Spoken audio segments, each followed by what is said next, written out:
আসসালামু আলাইকুম। কি অবস্থা সবার? আশা করি সবাই ভালো আছেন। আলহামদুলিল্লাহ আমিও ভালো আছি। বরাবরের মতোই সাথে আছে আমি বারিস্তা মোবারক, মক্কা সৌদি আরব থেকে।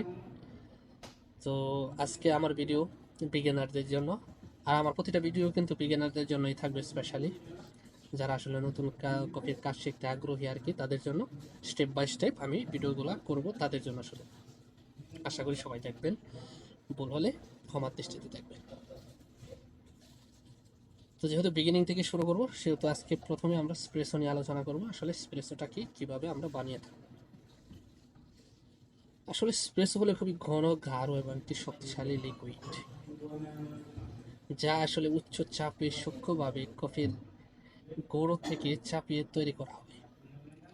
আর এটা যেহেতু ইটালিতে উৎপাদিত হয়, সেহেতু এটা ইটালিয়ান একটা স্ট্যান্ডার্ডের উপর ভিত্তি করে আমরা বানিয়ে থাকি। সেই স্ট্যান্ডার্ডটা হলো, এটা আসলে একটি নির্দিষ্ট পরিমাণ বিনস, যেমন 18 গ্রাম, 18 গ্রামের মতন। এই 18 গ্রাম কফি আমরা গুঁড়ো করে মেশিনের মধ্যে থেকে একটা নির্দিষ্ট সময়, যেমন 25 to 30 সেকেন্ডের মধ্যে, এবং নির্দিষ্ট পরিমাণ আসলে এমএল,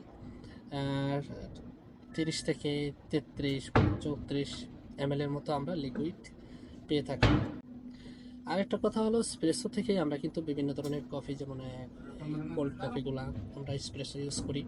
স্প্রেসো থেকে আমরা ক্যাপাচিনো, কর্তাদো, ফ্ল্যাট হোয়াইট, এই কফিগুলা বানিয়ে থাকি বিভিন্ন রেশোতে মিল্ক স্টিম করে। সেহেতু বলতে পারি যে স্প্রেসো হলো প্রতিটি কফির মূল ভিত্তি। এসপ্রেসো আমরা কিভাবে বানাবো? এসপ্রেসো বানানোর জন্য আসলে আমাদের দরকার স্প্রেসো মেশিন, আর যদি স্প্রেসো মেশিন না থাকে তাহলে আরেকটা অপশনাল আছে, মকাপ। তো কীভাবে আসলে আমরা একটা স্প্রেসো, ভালো একটা প্রপার স্প্রেসো বানাবো, পরবর্তী ভিডিওতে আপনাদেরকে স্টেপ বাই স্টেপ আমি দেখানোর চেষ্টা করবো। আশা করি সাথে থাকবেন। Thank you. আজকের জন্য এতটুকু, ধন্যবাদ।